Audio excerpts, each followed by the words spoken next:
Hoje é dia 12/11 de 2020, são 13 horas e 25 minutos na cidade de Franca, São Paulo. Nós vamos ler a obra Perseverança, autor espiritual Shirley, psicografia de Edson Flauzino Sene, revisão Sene Júnior. É um romance que trata da mediunidade de um rapaz, uma mediunidade bastante diferente daquelas que a gente tem conhecimento. O protagonista da história é Giuseppe Restart. Ele tem dois irmãos, um mais velho, ele tem 18 anos, um irmão mais velho de 21 e uma irmã mais nova de 15. Tem o pai, tem a mãe, tem uma tia, uma prima. E como o romance se desenvolve durante o período da escravidão, então tem ali a casa grande, tem uma mucama chamada Crustácea, e esse pessoal acompanha esse processo mediúnico desse rapaz. Como é uma família muito rica, o pai sustenta todo mundo, esse rapaz, Giuseppe Restart, ele sofre desmaios, ele está normal, de repente desmaia, bate a cabeça no chão, e a única pessoa que acode ele é a irmã mais nova, Diná. Essa moça é o anjo da guarda do Giuseppe. Os demais familiares, pai, mãe, irmão, tia, preferem que ele esteja morto, porque é uma família muito rica e ele é a vergonha da família. Pelos desmaios e pelas coisas que ele conta quando ele retorna desse processo de desmaio. Ele conta que ele lembra de encarnações anteriores, descreve as reencarnações, e ele tem tanta consciência disso que ele diz que ele é um devedor perante a vida, inclusive para a própria família dele, porque durante essa rememoração, vamos dizer assim, ele sabe exatamente o que ele fez para os familiares. Então ele assumiu uma postura de resiliência, de paciência e, acima de tudo, de não exigir nada da família, porque ele só deve, vamos dizer assim. Então, diante dessa situação, ele se conforta, né, na busca da fé, da conscientização de que ele está realmente reparando aquilo tudo. E o mais interessante nisso é o seguinte: ele, apesar de ser filho de um latifundiário, de um coronelzão da época, ele se preocupa com os negros, se preocupa com os escravos, com aqueles que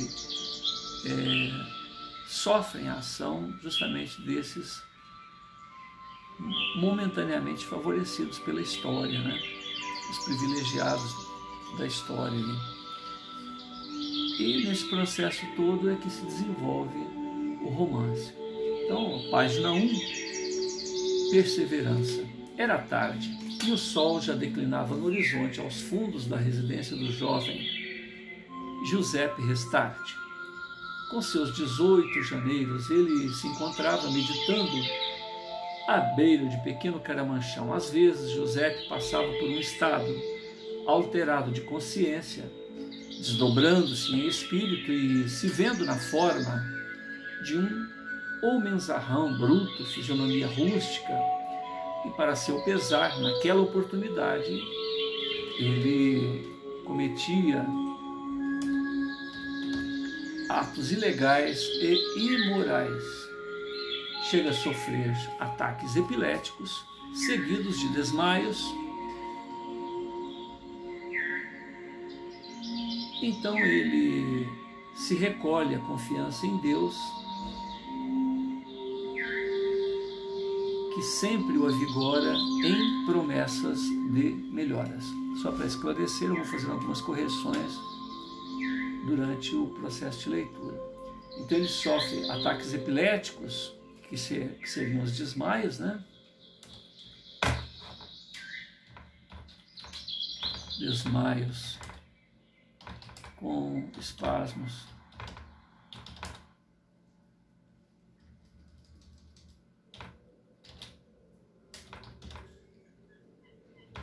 Seguidos de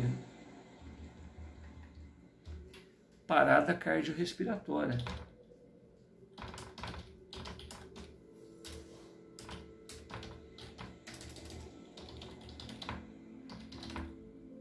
Ou seja, catalepsia.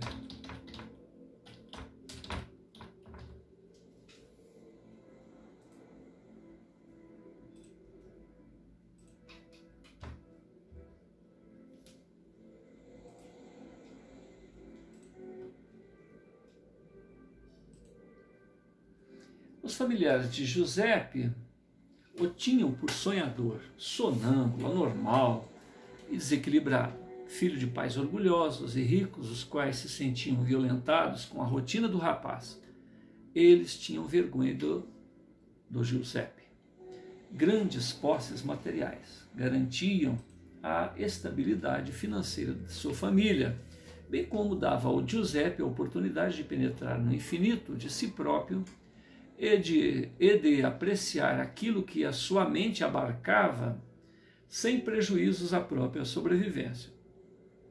O pôr do sol sempre o convidava à psiconáutica. Não obstante o seu temperamento estabilizado em atitudes acauteladas e serenas, entre os familiares era ridicularizado e chamado de folgado.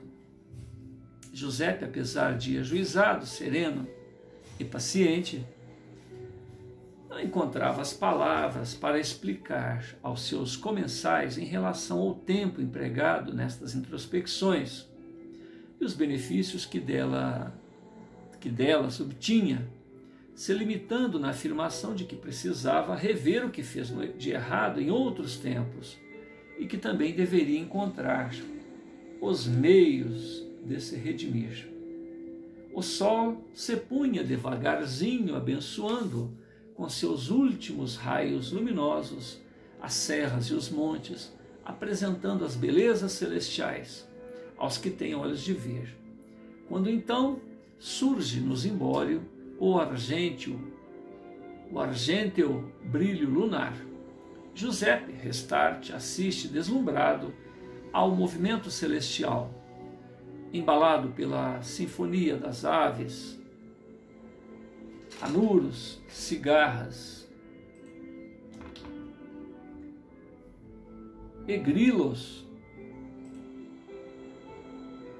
que homenageiam em louvores incontidos a sublimidade do Criador.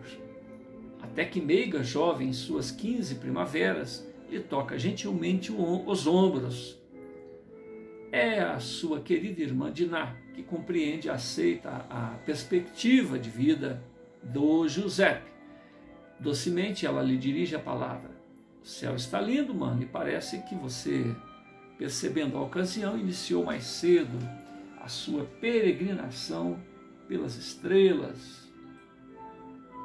Comovido, Giuseppe desvia seus olhos lacrimosos da abóbada celeste e, fitando a interlocutora, ele comenta: Mana, note a beleza do firmamento. As estrelas viajam, quais anjos de luz, a rasgarem o céu, anunciando o amor entre os homens, distribuindo o sentimento de fraternidade entre os povos, sem limites geográficos, títulos, posses materiais, raças, castas e cores. Eles, os anjos, buscam renovar conceitos de vida, quais os de se ver criminosos e perversos como doentes da alma. Entusiasmado com a sua tese, Giuseppe, com uma das mãos, retribui o leve toque no ombro da irmã e com a outra aponta para certo sítio na cúpula celeste, dizendo: observe, mana, preste atenção e conseguirá ver. Folha 2. envolta na grandeza de alma de Giuseppe, ela olha, mas não abarca, não alcança tal deslumbre. No entanto, ele insiste: ali está, Diná, pudesse eu te emprestar-lhe meus olhos, mas estou certo que um dia você também verá. Diná compreende a emoção do irmão e percebe que ele poderá até desfalecer. Então ela tenta harmonizar as emoções dele, arriscando interpretar-lhe os gestos e sinais. Mais que um irmão, Giuseppe é um bom amigo que, ao pôr do sol, costumeiramente se despede do chão da terra e viaja rumo às estrelas, o que causa em Diná antecipadas lágrimas de saudade. As palavras de Giuseppe são poemas da alma, ocasionando a expectativa de reencontro breve, revelador, misterioso. Ela chora ao vê-lo prestes a partir para um tempo e distância conhecidos somente dele mesmo e de quem sabe de algum poeta em comunhão com a sua musa inspiradora. Ansiosa, ela sempre aguarda esses reencontros, onde a releitura da vida e o entusiasmo muito a beneficia. Giuseppe sempre soube retribuir toda a ira a ele endereçada. Com muito amor, ele sorri da adversidade, tem com ele a paz e a distribui fartamente. Ele sempre ajuda a quem o permite. Quando ofendido, ele releva as mágoas e perdoa com ligeireza. É como se Giuseppe tivesse o céu dentro de si e o oferecesse no que há de melhor, ou seja, a sua vivência do bem. Giuseppe era todo coração, o transparente e autêntico amor a caminho do outro, sem ambições, orgulho, fazendo a outrem o que deseja para si próprio, vivendo o bem e a simplicidade. Ele falava do amigo e mestre Jesus com intimidade e, em todas as oportunidades, louvava-lhe o nome e a memória, dizendo que a vida do Cristo é a maior história de amor que o mundo conheceu. Entretidos, Giuseppe e Diná não percebem a aproximação do irmão mais velho, Sarvin, que se intromete no assunto em tom de zombaria. Então, sonhador, como lhe parece o céu hoje? Você viu outra figura celestial? Quem sabe não será a chegada do Salvador, retornando do céu para arrebatar os crentes. O primogênito da casa não perdia ocasião para provocar Giuseppe. Perseguia-o sempre, a tal ponto de induzir-lhe vertigens somente com a sua aproximação. Sarvin, sabedor disto, implica-lhe o quanto pode até que Giuseppe desfaleça, e ato contínuo, Sarvin comunica o ocorrido aos genitores, em tom de enfado. Diná inutilmente interfere nos acontecimentos, enquanto Giuseppe permanece ao solo, em contrações musculares involuntárias. Impiedosamente, o irmão mais velho ainda comenta: lugar de doido é no asilo. O primogênito indolentemente sai da varanda, abandonando Giuseppe ao solo, enquanto a jovem tenta reerguê-lo. Diná observa, impotente, o sensível irmão, de peito ofegante, garganta seca, coração apertado e olhos brilhantes, a verterem lágrimas quentes, quais límpidos e misteriosos cristais rolando pela face, espelhando o que estagia no mundo, o que estagia no íntimo da alma e da vida ao redor. Diná, impotente para retribuir as belas e oportunas palavras que ouviu do irmão, ela simplesmente acompanha aquele anjo a abrir as asas da alma e buscar refúgio em algum recanto dos bem-aventurados. Giuseppe, com a consciência expandida pelo desdobramento do corpo, tinha informação das razões que moviam aquela aversão por parte de Sarvin, bem como da irmã de sua mãe, a tia Norma, que ocasionalmente aparece por ali em visita. Tratava-se de compromissos anteriores onde os feriu gravemente na alma, e por isso Giuseppe teria que superar estas antipatias na presente encarnação, recuperando laços de afeto por ele voluntariamente rompidos. Página 3. As lamúrias de Sarvin sempre chegam aos ouvidos de Norma, a tia, reforçando sua animosidade para com o rapaz. Instantes após, outros fraternos se reúnem em torno daquele corpo abatido, qual espólio de guerra, um troféu à impiedade. Quadro piedoso é observado pelos presentes, vês que convulsões, gemidos e um princípio de estado cataléptico manifestam-se no corpo do rapaz, espasmos contínuos e um processo de paralisação fisiológica, até prostrar-se inerte.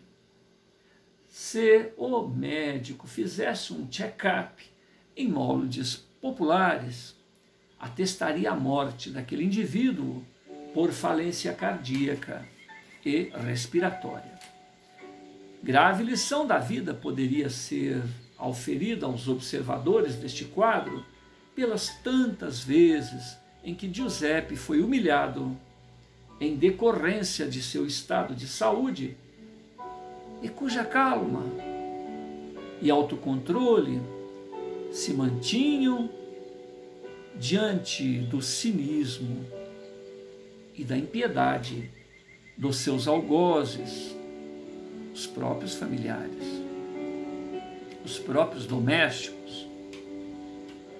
Giuseppe nunca se incomodou com as gratuitas zombarias a ele dirigidas por familiares em relação ao seu estado de saúde. Ele as retribui com perdão, autocontrole, serenidade e sublimação.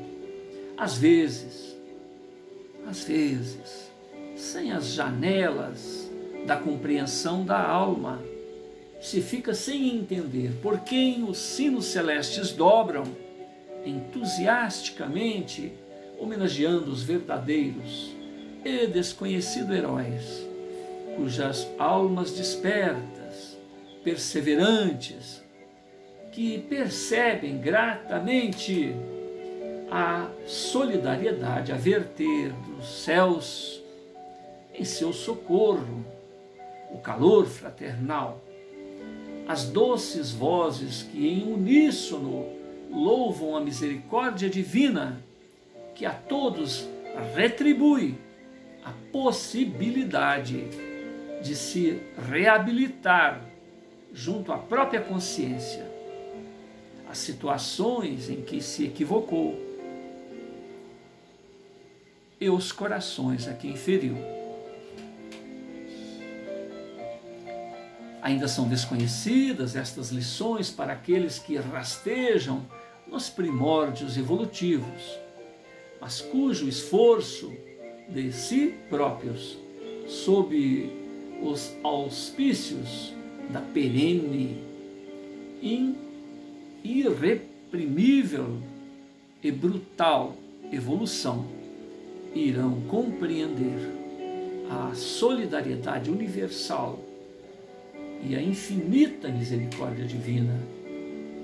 São os aflitos e desorientados de todos os tempos que, tendo clamado por piedade, ao se lembrarem do passado execrável, onde desmereceram a mão alheia, e mesmo assim são socorridos pela solidariedade fraternal que carreia toda a criação divina. São os irmãos de vanguarda e prepostos do amor cósmico a atenderem aos incipientes da estrada da perfeição. Página 4. É a lei da vida a exigir reparação e retribuição, carreando esforços para que cada qual possa se exercitar no amor incondicional, restituindo a outrem as bênçãos e benesses que lhes foram auferidas.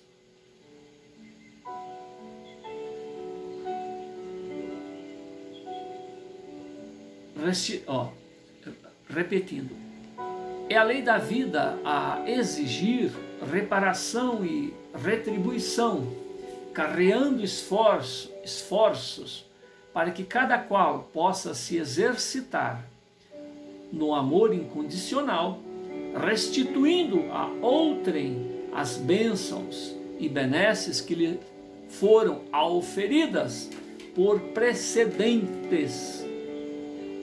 predecessores que deixaram diretrizes de luz enquanto caminham. São as sombras do passado que se tem a enfrentar. A semelhança da fênix, estas sombras ressurgem e incidem e insistem em se materializar ante os olhos extasiados da alma penitente junto à roda do karma.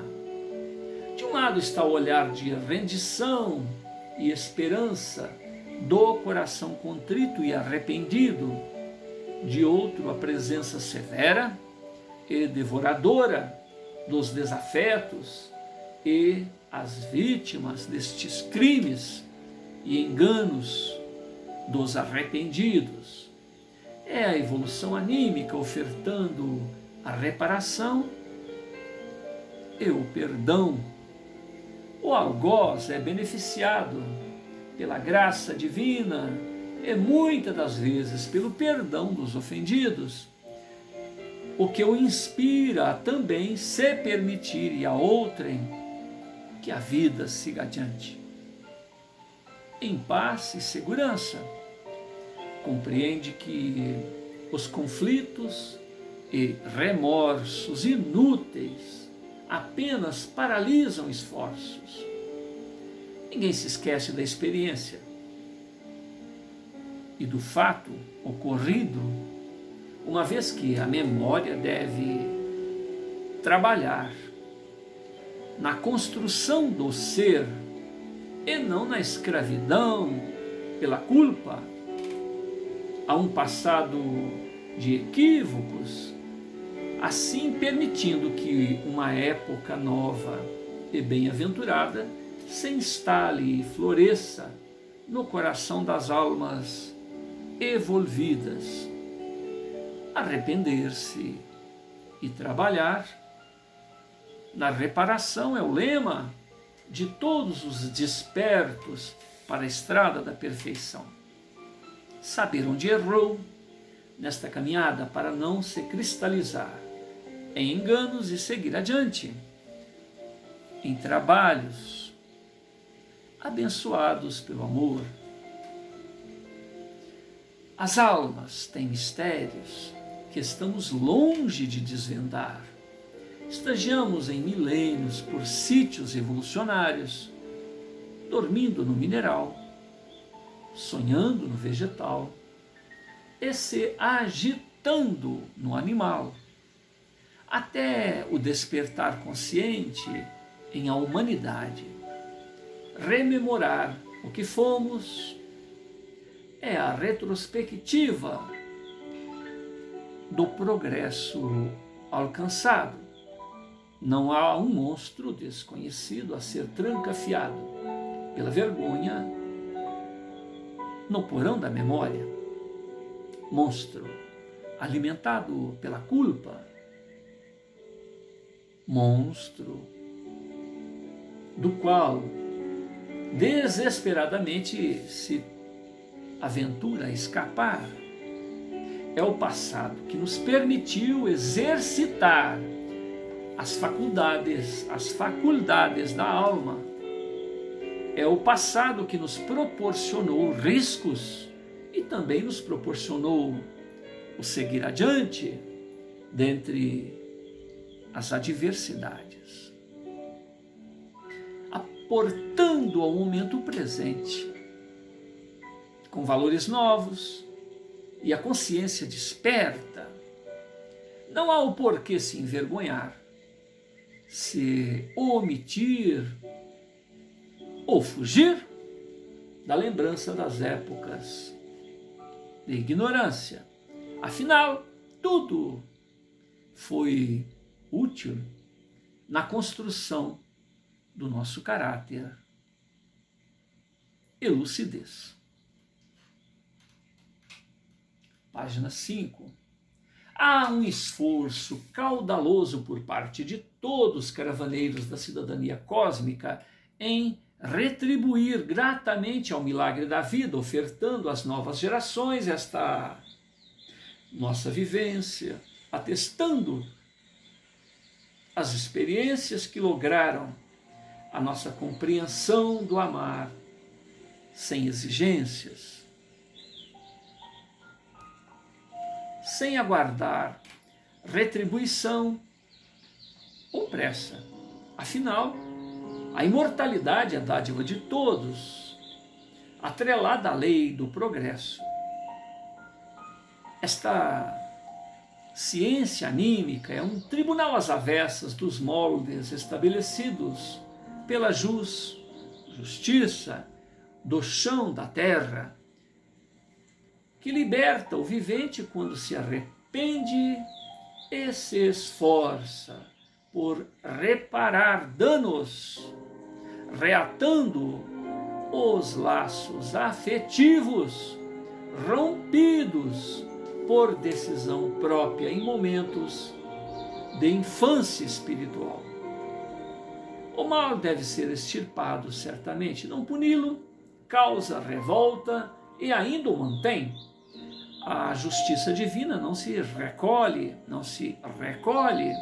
à incapacidade, uma vez que o aprendizado espiritual na escola do Evangelho e a ação da lei do karma, através dos tempos, se encarregam desta mudança de pensamento e de posturas perante a lei, perante a vida. Leis naturais e eternas e universais estão a reger os destinos dos filhos e seres do Criador. O homem é o obreiro de sua própria libertação e os obstáculos acumulados em seu caminho são os meios de obrigá-lo a sair da indiferença e de se utilizar de suas forças latentes.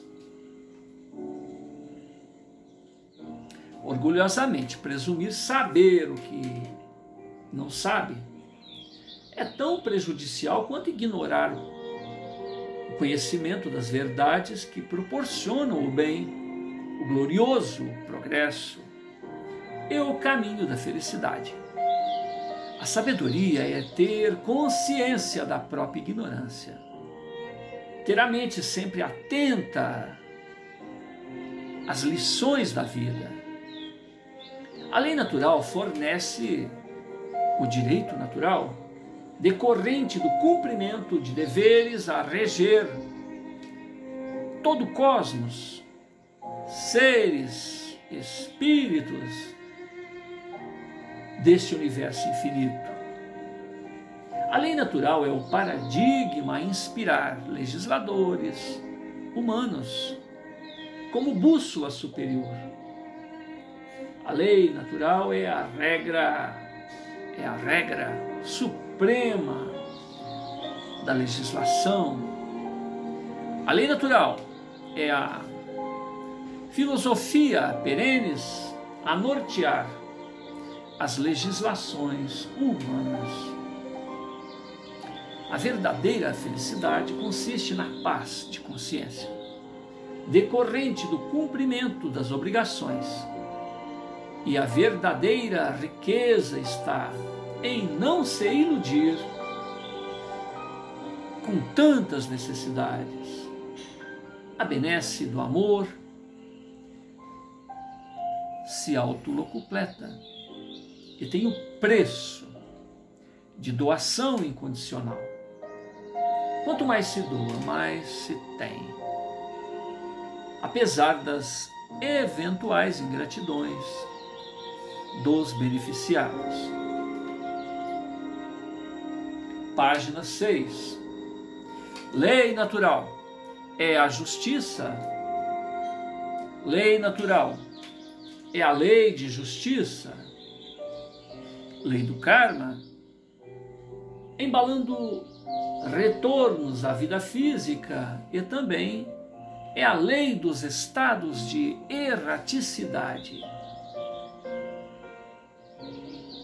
Lei a tratar desigualmente situações desiguais, caso a caso, completando o serviço de iluminação que conselhos, pregações ilustradas nas vidas nobres não alcançaram. A reencarnação permite a recapitulação de lições indevidamente aproveitadas na construção do ser. Lei natural é a lei que permite padecer injusta lesão causada a outrem. Lei a infligir a dor como efeito de atentados à lei universal e imutável do amor, visando